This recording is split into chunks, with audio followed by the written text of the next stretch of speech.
Today on the Three Gorillas podcast, Joe, Mark, and Greg discuss leadership in law enforcement.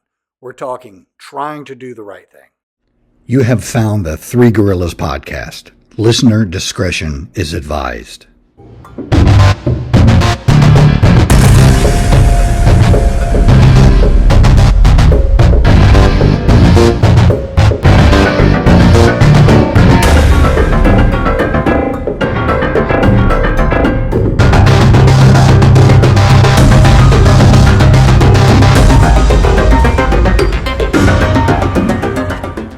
Welcome back to the Three Gorillas podcast. My name is Greg Lawson. As always, I'm here with retired Captain Joe Escremano and retired Major Mark Sawa. Combined, Hi, Mark. We have over 100 years of law enforcement experience. Hey, Joe, how are you doing, my friend? I am doing great today. The world spins. We're on this rock traveling, a gazillion miles per hour through the universe. So here we are. Good to see you, Mike, and Mark. You know, it's odd. I don't get to see you that often, and I've got to see you. I got to see you this week at a funeral. Of course, that was tough. 2 funerals to go to, but yeah. As you get older, you go to the obituary section every morning. Man, that's crazy. Mark, what's going on, man? Hey, what's happening? Ready to go? Yeah. You guys have been kind of mentors. Actually, not kind of. You guys have been mentors. You've been inspirations to me. You've been disciplinarians to me. You've run the gambit in my career. I've known both of you just about the entirety of my entire career, and all three of us over the last 3.5 decades or so have experienced a lot of different types of what we would call leadership, or what some people would call leadership in law enforcement. And that's one of those things, man. Leadership, no matter who you are, it's just like, if you're supervising 5 people, 2 of the people that you're supervising aren't going to agree with your leadership style, right? And that's the confusing part about leadership is leadership style or leadership technique and what that means to people. And I think it's incredibly important on how police are going to do their job. Police that do not trust their immediate supervision and their immediate manager, their sergeant, their lieutenant, their administration are not going to go out there and hustle, in my opinion.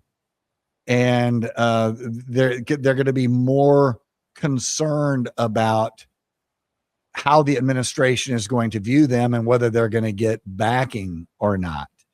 And as always, in just about every cop that I know, they all share this kind of similar sentiment. They know how to get along with bad guys. They know how to get along with crooks, murderers, drug dealers, angry citizens, all that stuff. That's not the problem. Oftentimes the problem is the administration. So let's delve off into this thing and see where this conversation goes. Mark, I know you out of all of us have reached the pinnacle of at least in our agency up into just below the chief, and when the chief was off, sometimes you were having to fill in for what the chief would say or the sheriff. What say you about that leadership style and building confidence in your troops?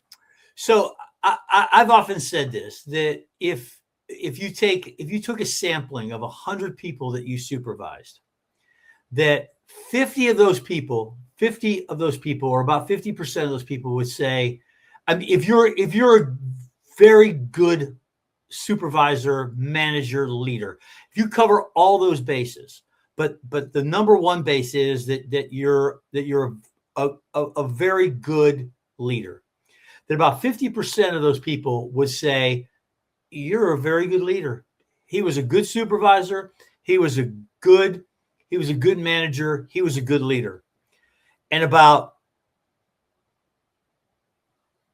45% of them, if you were in fact a very good leader, manager, and supervisor, about 45% of those folks would say you are a very good supervisor, manager, and leader.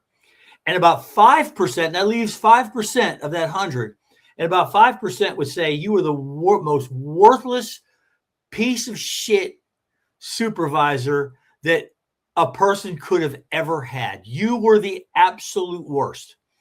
And I've found that if you have that breakdown or in and around that breakdown, that you've done your job. Because if you have supervised any number of people, and in my chain of command, when I was the major of the sheriff's office, that's third in command, at varying times in my career during that period of time, I had almost 800 people in my chain of command. It varied. I had 500 or so, maybe 850, depending upon reorganization. And myself and the other majors were in constant evolution. We were constantly trying to reorganize to find a better way to utilize our troops, but also a better way to manage them and lead them, and the better way to, within the bureau, manage and lead those troops. So the numbers varied a period of times, and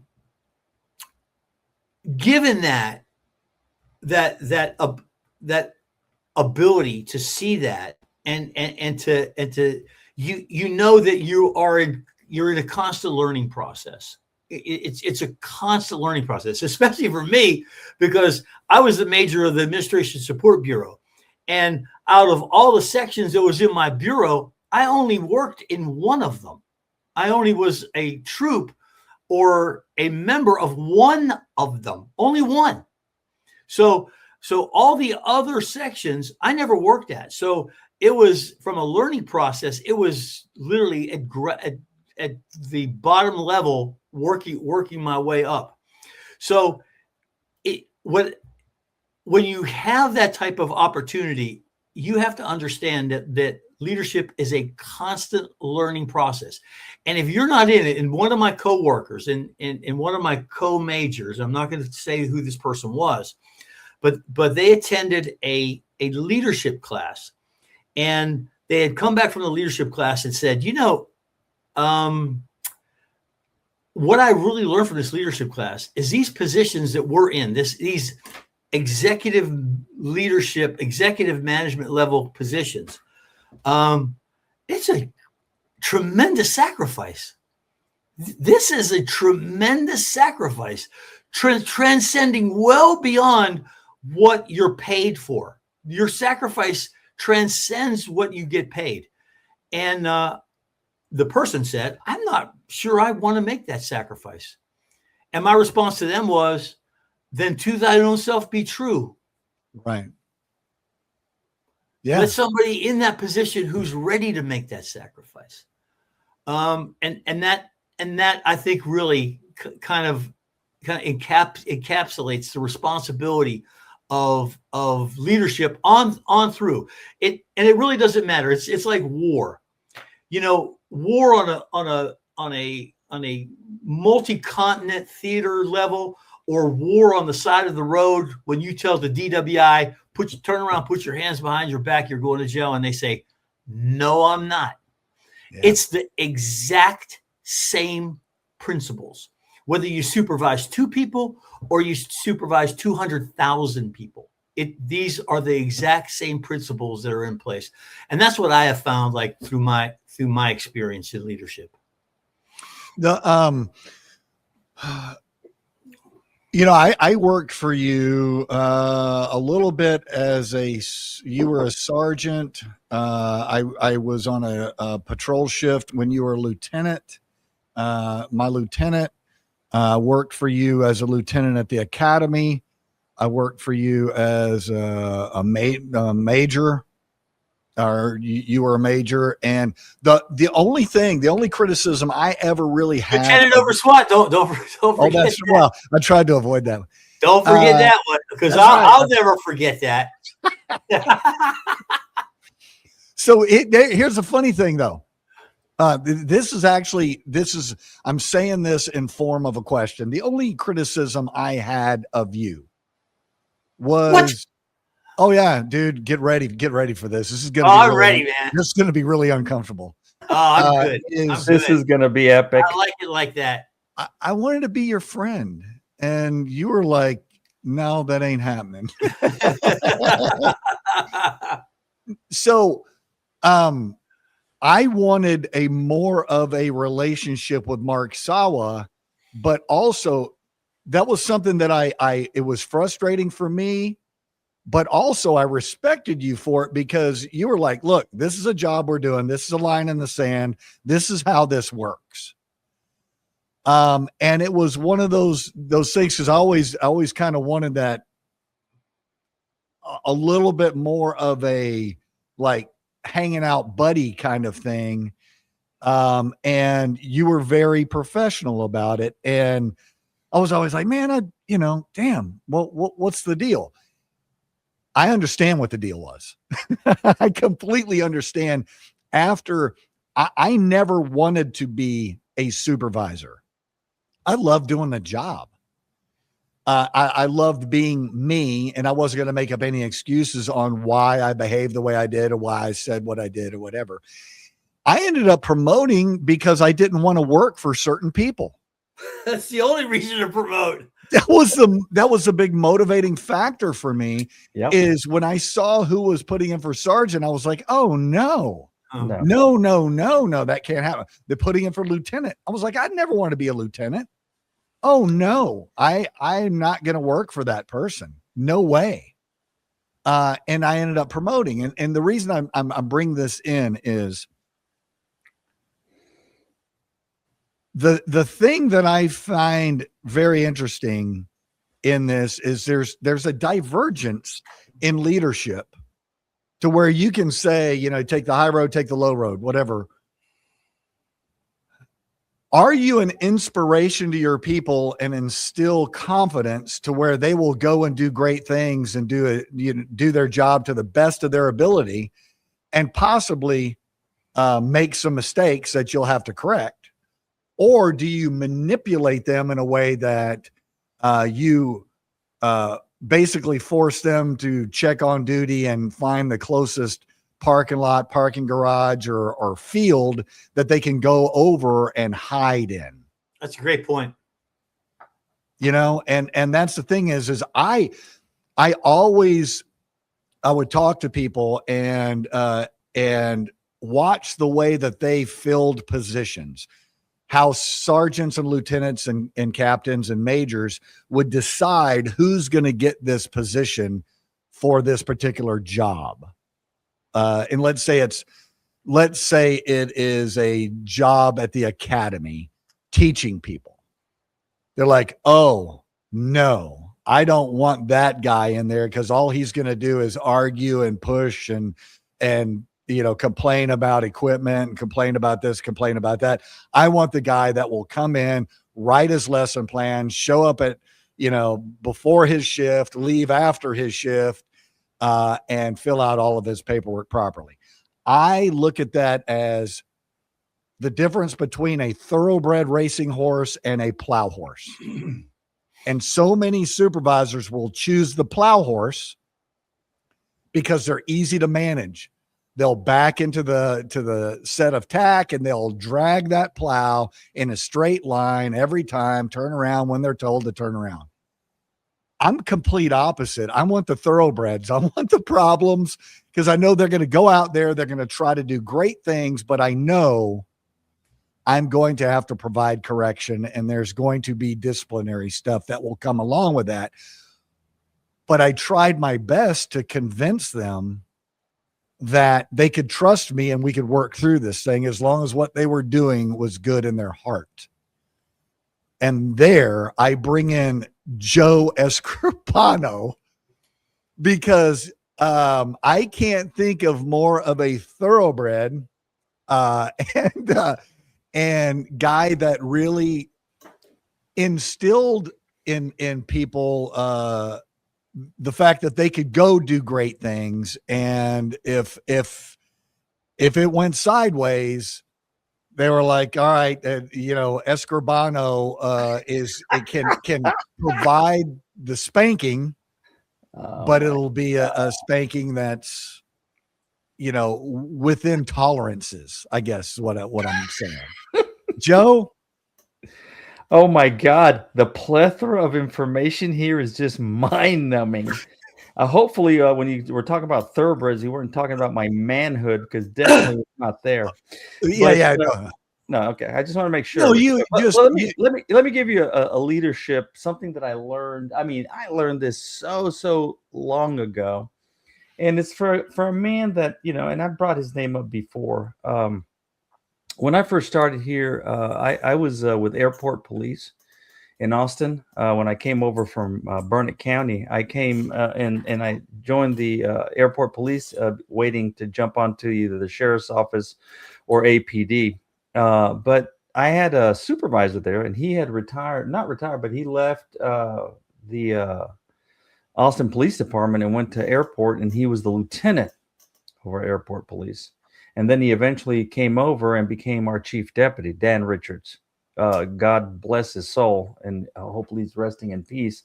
He got killed by a DWI, which is just tragic. But one thing that he told me, and I always remember this, you will rise to the highest level of your incompetency.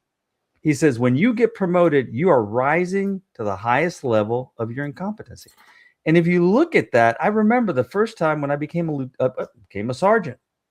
I mean, it was just like, here I am. And I didn't become a sergeant or even try to promote until like 12 years of, just being on the street.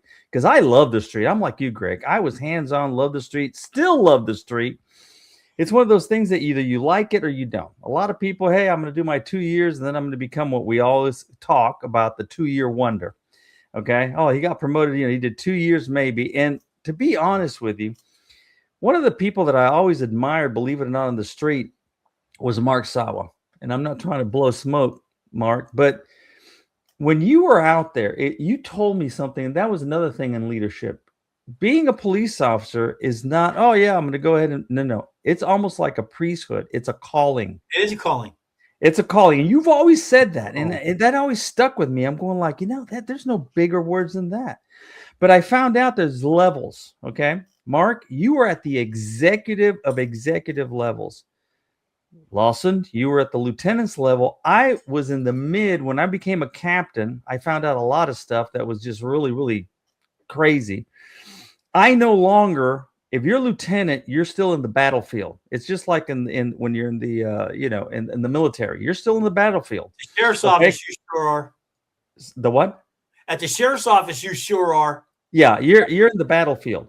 So you're going to go ahead and be the example. You're going to be like Greg when we went to Fort Benning, the statue of follow me. You see this guy right there. He's going, follow me. There's a statue there. There's no bigger leadership than that. When you see that statue, and when I was in Benning, I was going like, you know what? There's no bigger philosophy of that. For a leader, you have to go ahead and be a leader. But in our work, it's completely different. If you're for example, a executive from Microsoft or Apple, whatever, and you're the top level right there, when you leave and go home, that's it. I mean, you're getting your car, you're going to go to your whatever, and that's fine. Not with us. You're carrying a gun and a badge no matter what. Okay. So, you are there. You're going to get in that car that they provide you.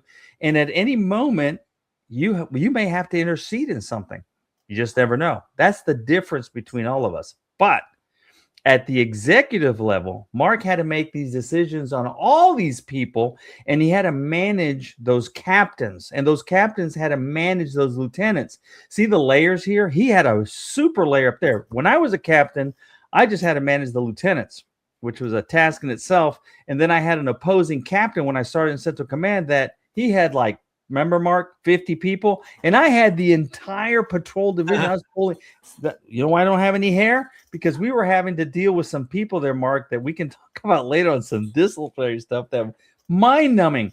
And then I had communications. Hey, God bless communications, but I'm going to tell you what, there were times I wanted to commit harikari because it was just like you have the patrol division and I have communication. Communications is a different animal all in itself, okay? Hey, you're talking specifically about dispatch when you're talking communications, right? Yes. Dispatch is an animal within it. When you grab a group of, and call me a misogynist, whatever, and you get women in one room, and my wife will tell you, says, when you get women together, forget it. There's gonna be a battle there to go ahead and they go back and forth. That's just the way life is. So I had to manage 70% or even 70, and I'm not going to mention any names, of my time when I was a captain was spent dealing with them. I could deal with patrol, but I spend most of my time having to see email after email. Mark, you lived it with me. You know what I'm talking about, that I had to deal with this stuff. Okay, so as a lieutenant, it was different. As a lieutenant, when I went back, because when Margot left, new sheriff came in, I said, hey, look, I want to go back to my highest level, which is, again, it's going to be a lieutenant, so I could be under civil service. But I found out very quickly, okay, they were abused, and you're right on the time, Mark, because your majors and everybody else would dump on them. Or actually, they would dump on the lieutenants, because lieutenants at that time weren't civil service. And you remember that we were getting dumped on all the time to do somebody else's work, until we went ahead and filed a lawsuit, and now lieutenants get paid overtime, so they're not going to dump on them anymore. But it was quite difficult at the time. But again, as far as leadership, lieutenants, okay, when you're on the street or when you're there, you're going to have to go ahead and show them what you have. And if you don't have any experience or a base, and that's what I'm talking about here, a base. I did 12 years. Hey, I had to do all kinds of stuff. I really liked it. I enjoyed it. And you have to enjoy this stuff to be able to do it. There's nothing better than being out there and, having a good burglary in progress or pursuit or whatever that you can manage or be involved in. It's just great stuff. And you show your guys and they see you as a lieutenant and they're going to follow you. But if you're one of those lieutenants that, and we know who they are, that sat in the office all night long, typing on a computer and letting, hell break loose and, hey, the sergeants will take care of it, nobody's going to follow you. Hey, Mark, I have a question. So we've been talking a little bit about the difference. We've been talking military leadership a little bit. We've alluded to that, law enforcement leadership, and also we have kind of leaned in on like executive leadership, let's say as a CEO of a company or whatever. We always have the flavor of the month training, right? There's something will pop up and all of a sudden, oh, we got flavor of the month. We have to do this. We have to do de-escalation training. Oh my God, I can't believe we're not doing this. We've been doing de-escalation training since I started in 1986, but we didn't call it that. But all of a sudden, flavor of the month, we're going to invent this new training that DEIs. Yeah, we've been doing anyway. Well, one of those things is we get, let's say, West Point models of leadership, and we bring them into law enforcement and go, this is the way we should do things, without going really in depth in that. Nope, that's not the way we should do things. But was the flavor of the month kind of thing. In the military, it is a very different dynamic than managing civil service protected individuals. Very different. And one of the things that they brought in during this time is this thing of all of a sudden, this one person, being Major Mark Sawa, has to learn all of his 800 downline employees and their ways of communicating and their ways of learning and their ways of doing this. So as you know, it's impossible for Mark Sawa to do that with 800 people. Now with Greg Lawson as a lieutenant, let's say I have 20 people. that's a little bit better. So I get those 20 people into my show up briefing. Before shift, everybody shows up in a meeting room and we're sitting there and I have 20 people. And we're trying to solve an issue, whatever that is. I put out the information of, be on the lookout for these criminals, these stolen vehicles, this stuff. And now we have this issue that we need to take care of. And all of a sudden, because these leadership programs have told me I need to teach, I need to communicate with everybody differently, because this person likes to be told what to do. This person likes to be involved what to do. This person likes to discuss amongst other people how to do things. I sit there and I provide this different type of communication for each one of these people, which in turn, they end up leaving that show up briefing, going out on the street, dooring up with each other in their cars or meeting for coffee someplace and complaining that I don't treat everybody the same. Exactly. Can you kind of take us down that little rabbit hole of, that. So I remember when it first started, I remember it was, the class was, or the training was called Connecting Generations. Yep. And I remember speaking to the officer. She was a lieutenant then, who was the main trainer over that class. And I can remember the look on her face, the astounded look on her face when I said, tell me about this class that's going on. Tell me about this training, because it was it was being pushed out as the next best thing, kind of thing. And I remember I was just kind of getting the word on it. And I was like, hey, tell me about this training. What's the deal with it? Well, it's understanding this next generation and understanding how you have to communicate with this next generation. And I can remember going, what are you talking about? How to communicate with this next generation? What? Tell me why do I have to learn how to communicate with this next generation? They're coming into our world. I came into my oldest brother's world. He came into my dad's world. Nobody had to learn how to communicate with him. And he didn't have to learn how to communicate with me. Why do I have to learn how to communicate with them? It makes no sense. It's like you're going to the students and saying, teach me how to communicate with you, as opposed to, hey, students, this is how you communicate with me. Yeah. And we are looking at the outcome of that right now. We're looking that's 25 years down the road since that happened. 25 years, coming up on 30 years down the road. And we're looking at what that mindset created.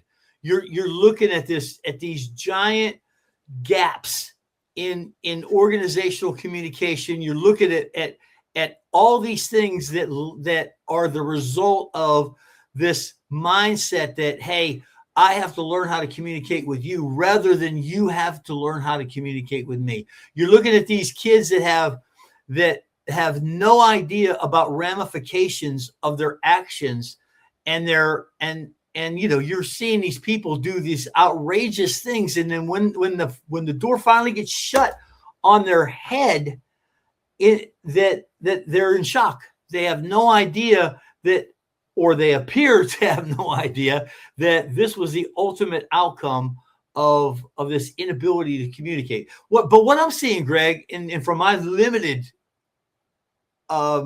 application or my limited experience right now in today's working world, is I'm seeing this turnaround. I'm seeing this where all of a sudden people are coming to the realization that mindset, that organizational theory didn't work. So now you see this turn where people are coming back to, hey, here's what I'm telling you to do. I'm your boss. Go do it, or I'll find somebody who's going to do it. And again, that's what I see, but I'd love to hear what your perception is of that, what your and Joe's perception is of that. Well, I think communications is the key, and you hit it on the head. We're looking at a generation now that all they do is, here, for a better word, where am I? Oh, there it is.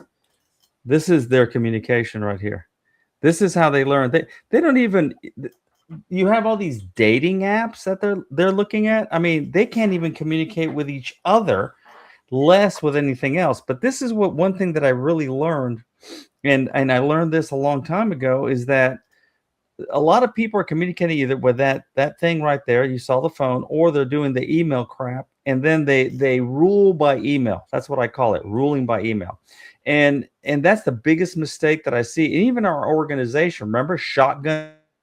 We saw those all the time, and that just would drive me nuts.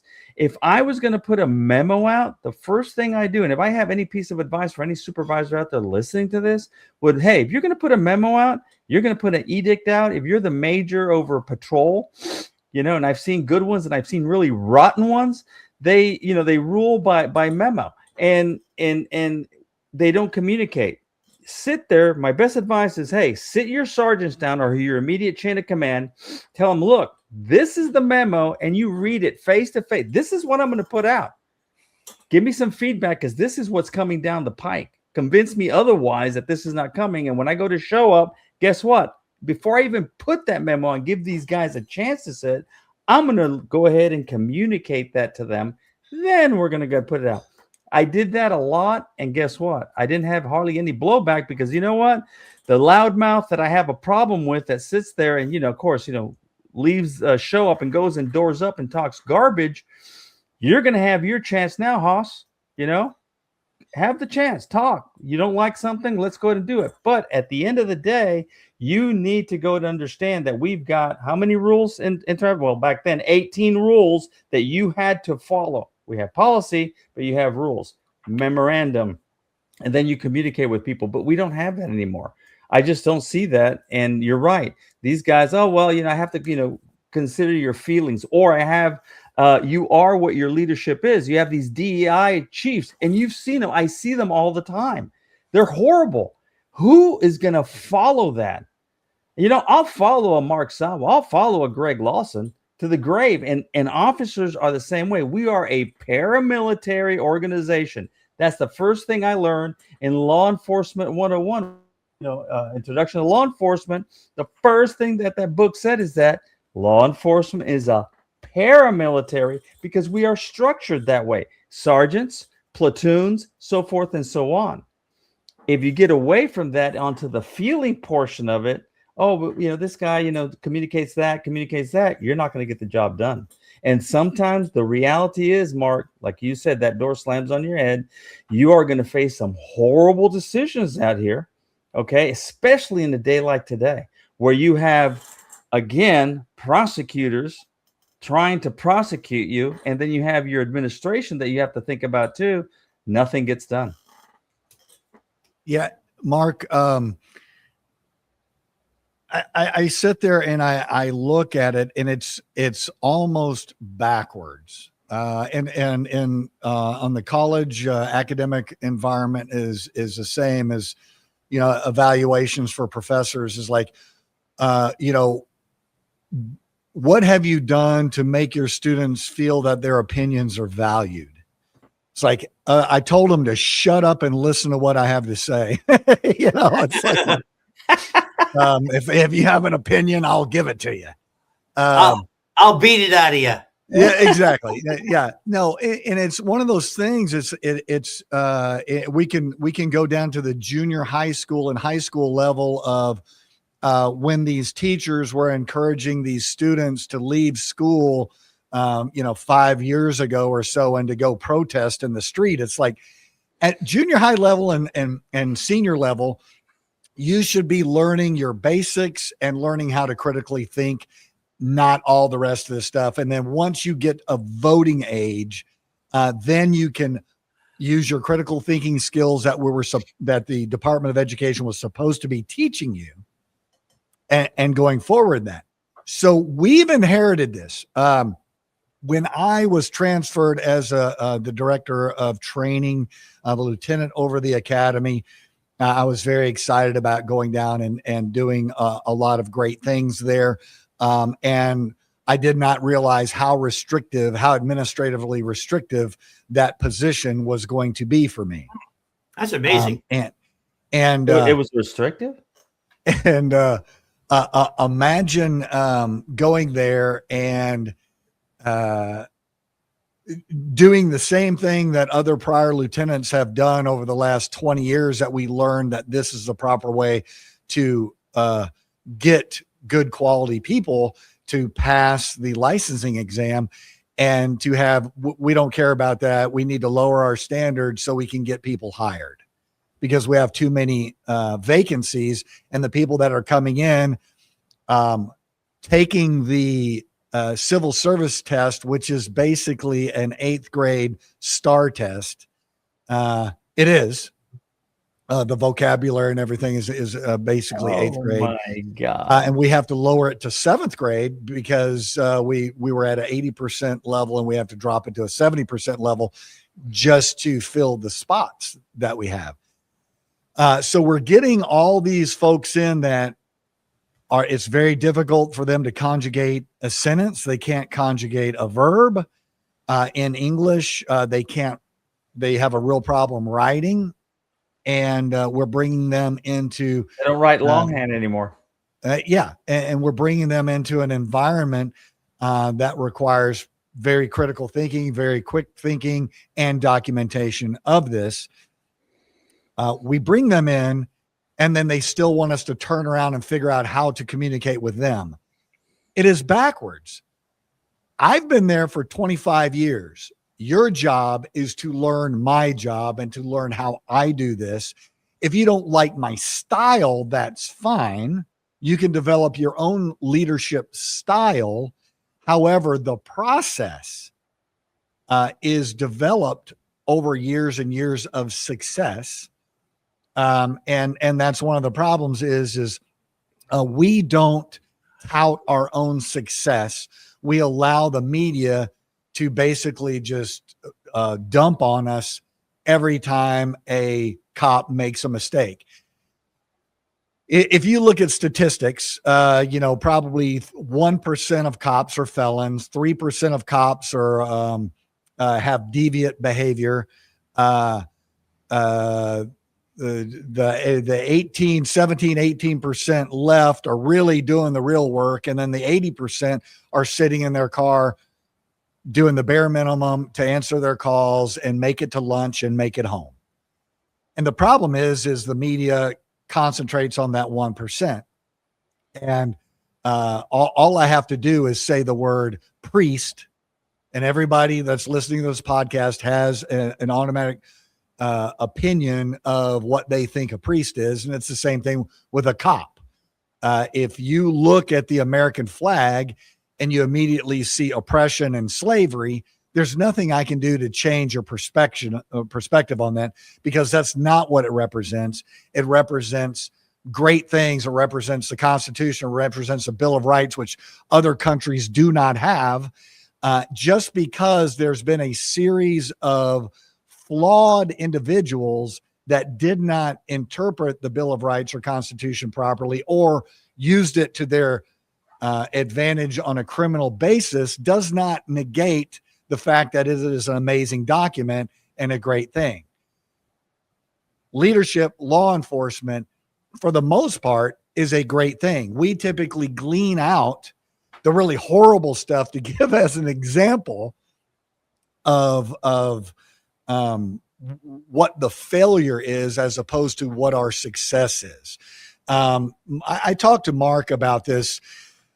We're going to try to bring on some guests here in the next few podcasts, and some of these will be from the military and some of them will be from law enforcement. But we will explore a little bit of what law enforcement should be done as opposed to what we've been doing. This comes in a basic leadership style. Are you going to go on to the media? Are you going to be interviewed on the news and defend your department against an onslaught of these people that don't use facts and they just use accusations constantly? Or are you going to be an apologist? Because in my opinion, there are things that law enforcement officers have done, mistakes that we've made that deserve critical review. However, we don't need apologists anymore. We need leaders in there. We need inspirational leaders to come in and take law enforcement forward. Little minds concentrate on little problems. I had that written when I worked for the sheriff's office on a board to remind me, of things that we're doing. One thing that used to drive me nuts, and I'll say it now, is that everybody was concentrating on those fleet packages, and if you had you didn't put a comma or you didn't put a dot on something, your leadership would go ahead and hammer you. Like the U.S. Air Force over Baghdad over, simple little stupid stuff, and that's what. And when you talk about fleet packages, just for those that don't know about this is an internal administrative review of if you wrecked your car, correct, damage your car, damage equipment. It was red tape bureaucracy garbage. And this is what those alleged leaders downtown that I had were concentrating on. It wasn't on the important things that you needed to go out there and, make sure that you were, leading your people and doing the right thing. And that drove me nuts. And that was in later in my career at the end of it. I can say almost the last 10 years, but not all of them. But the ones that I was dealing with were, doing stuff like that. So it was just like, dude, you really have to concentrate, on the important things and, communicate with your people. So, but anyways. I always use the what I call the air flow chart. And whenever you have discussions like this about where balls are, either the perception of balls being dropped or actual balls being dropped by law enforcement in any arena, basically, I always use my air flow chart and just say that there's one box in the air and it says leadership. And wherever you go in that flow chart, wherever you say, okay, here's the path of wrong that's going in law enforcement. And when you talk about training, or you talk about the use of force, or you talk about officers not performing their job properly, there's the arrow in the flow chart that always goes back to leadership. Every single one of the things you guys just talked about, where the media focuses on that 1%, or the media goes down these bunny holes, and it's amazing how the media uses every trick in the book. And I mean, prior to my real focusing on it, I guess probably like when I was a sergeant and before, I thought that, maybe I'll give them the benefit of the doubt. Maybe they're just missing this one component. But I really started focusing on the media and how they use their words, how they spin their presentation to put law enforcement in the absolute worst light they can possibly do it. And I could cite situation after situation after situation where they've done exactly that. But real leadership in law enforcement then gets out in front of that, or gets out behind it and says, this is what you did, but this is what actually occurred. And the beautiful thing about now is that you don't have to rely on the media. You don't have to rely like you did in 1980 or in the beginning of the 90s, or even the beginning of the 2000s, where you had to call them back in your office and go, hey, this is what you did. This is how you slanted that story. You don't have to do that anymore. All you have to do is get your own camera, set it up in front of your desk, and say, this is what the media did. And there are real law enforcement leaders all across this country to do exactly that. They put the camera in front of their desk and they go, this is what you were told by the media, but these are the facts of this. And then they post it on their YouTube channel. because that way they don't have to worry about anybody adulterating that or modifying that or clipping up that using little voice clips or video clips of their interview to slant that story. They are able to put out that story on their own social media link. Now, of course, the same amount of people aren't watching it, but at least they get to stand before their people and say, hey, I'm going to correct this situation. And I see it time and time again. I very rarely see it in Texas. Very rarely see it in Texas. But in Florida, you see it all the time. You see those sheriffs in Florida jump out in front of those cameras and stand behind their troops, and proclaim exactly what happened and put the media down when the media needs to be put down. They overwhelmingly do the right thing in Florida. It's here in Texas, it's very rarely done. But I will say one real quick shot. Now, I'm not a big proponent of this guy, and I'm very critical of him. But Art Acevedo was one of the few people that would stand in front of a camera on certain occasions when his people were being put down in the media. He'd stand and back his people. But by the same token, that's the same guy who would use the media along with his political cronies to put down officers when they didn't need to be put down. But he was in front of the media either way, where you see a lot of these Texas law enforcement leaders, they do everything they can to stay away from those cameras when there's any kind of contentiousness within their department or within the actions of the officers within their departments. Well, it's because, remember, the chiefs of police, they have to go ahead and bow down to the city council. And that's just the way it is. And the city council has to bow down to their constituents. And their constituents can be either a conservative or they can be, whatever, liberal.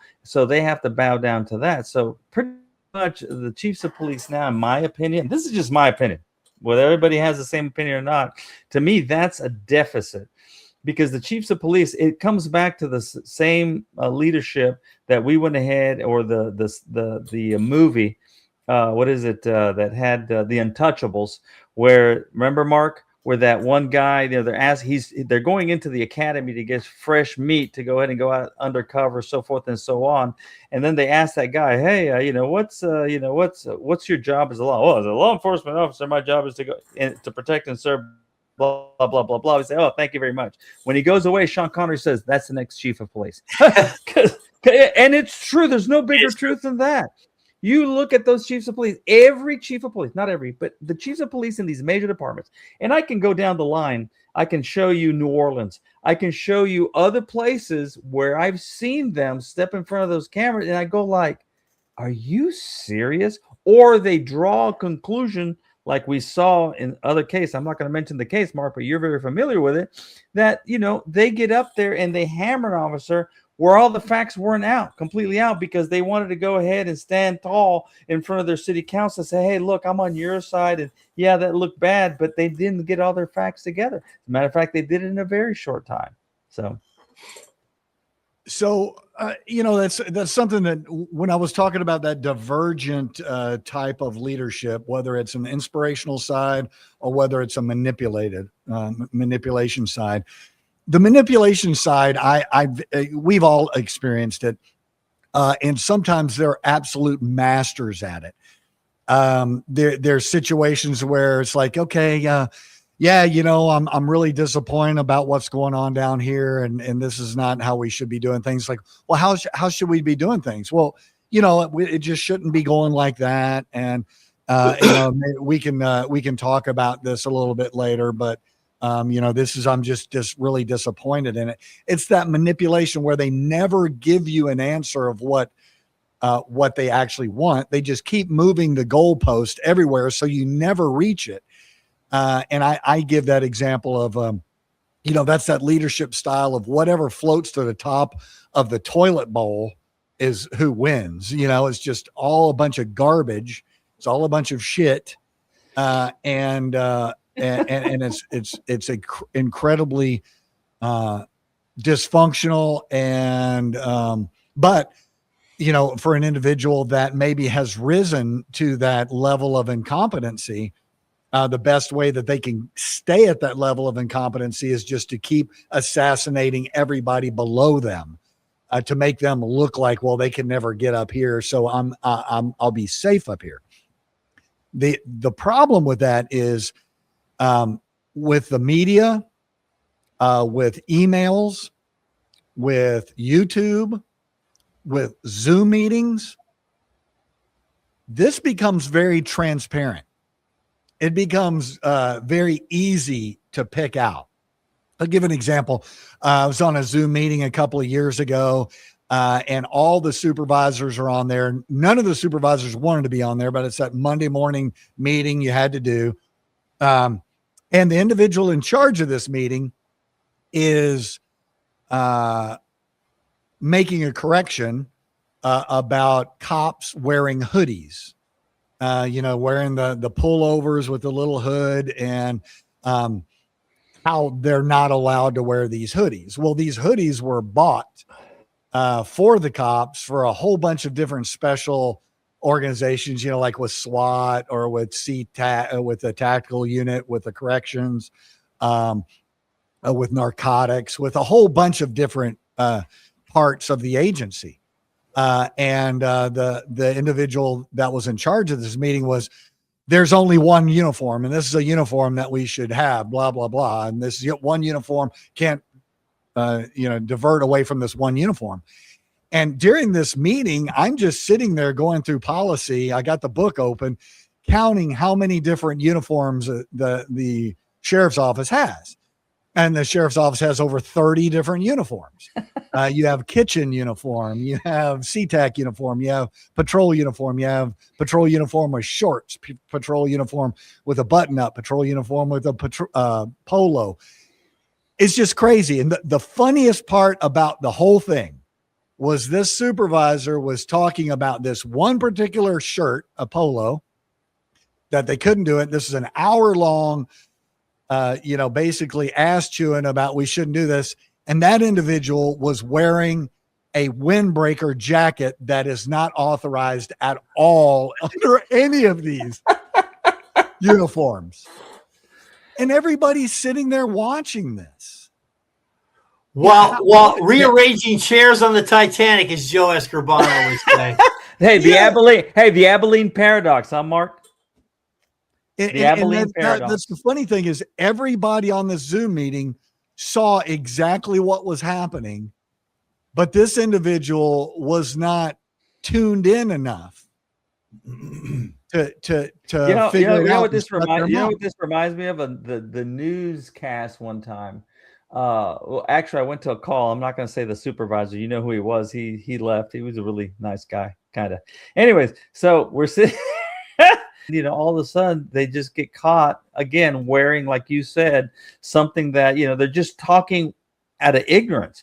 Because we use the hoodies when I was in a lake patrol. Have you ever, and you've been on those boats? You need to have a hoodie at times, it gets cold, this, that, the other. We have the heavy jackets that we wear. They're completely different. They're orange, so forth and so on. I mean, there's crazy. Dozens of uniforms and for purpose.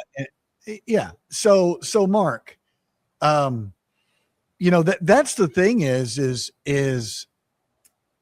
these leaders, these people in leadership positions, are they just not paying attention to the multiple ways that they're being documented, and they're just, because they look so foolish. We see this with politicians, right?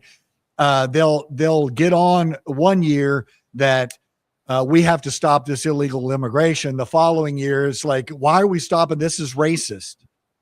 And you take those two videos, you put them together, you put them on YouTube, and it's like, do y'all see? They're just playing us. Is that what's going on? What's going on here?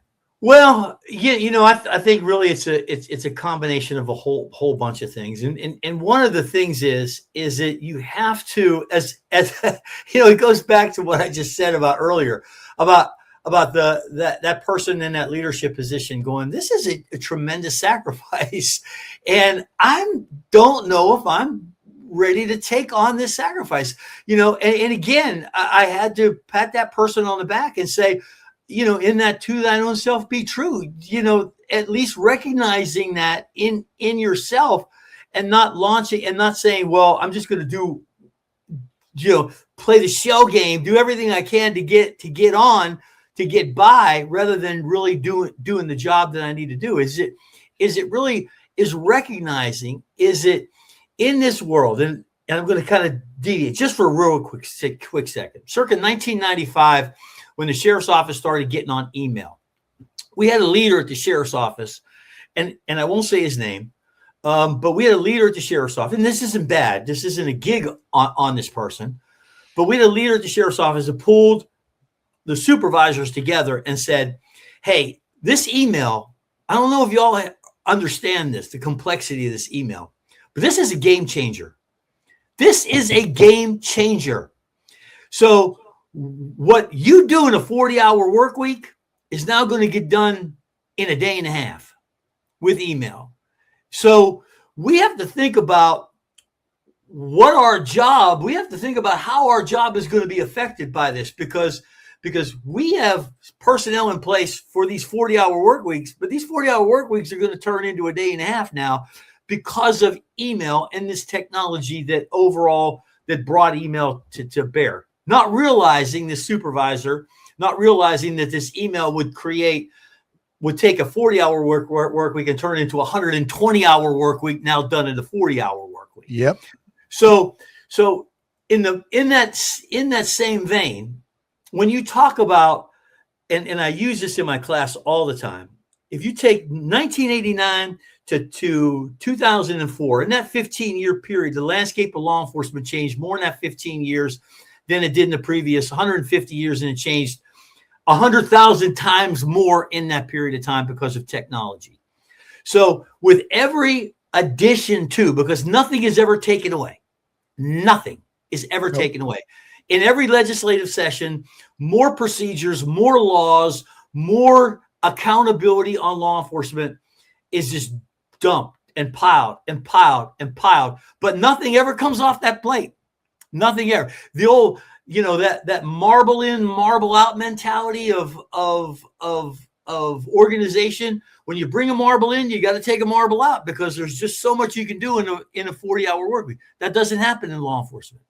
So again, it just goes more so and more so to leadership, and leaders have to be able to say, when the news calls up and goes, hey, we need this from you, or this organization that is this nonprofit organization says, hey, we need you to show up at our lunch. Hey, we need you to do this. We need you to do that. And you say, nope, I can't do that.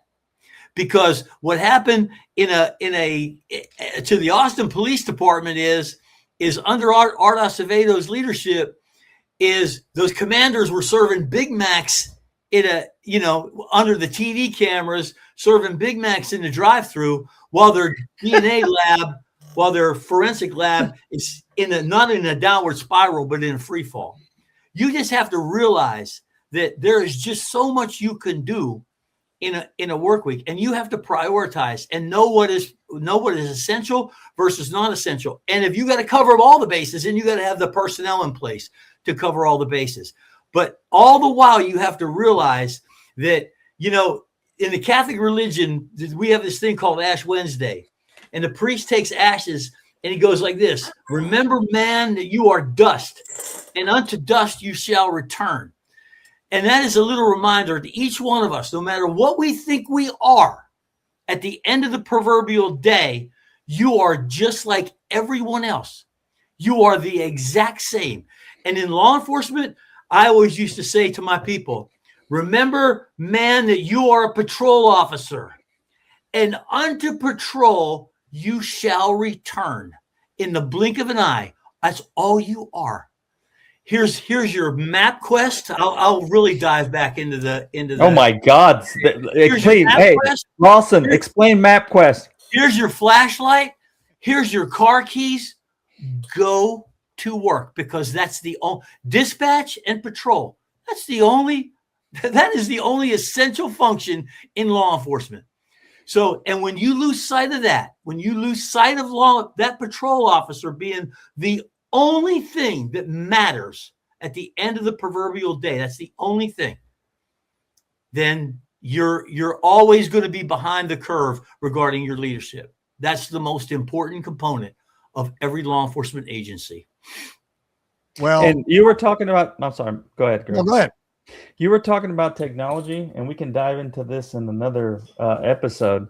But, to me, my eye opener coming to Jesus too is, the technology has pretty much gotten to the point where criminals and the big enterprises, and we can talk about this another time, and it's going to be in the fraud department, because now, again, law enforcement has fallen behind on that. They've fallen, like you say, Mark, they're forgetting the primary function is patrol. And as supervisor, I remember when we got all these emails, I spent as a captain, even as a lieutenant, remember, you would get to work or you would be off for 2-3 days. When you came back, what did you have in your mailbox? I mean, it was just a plethora that you spend your time sitting there having to look at each one of these emails, and it's hundreds.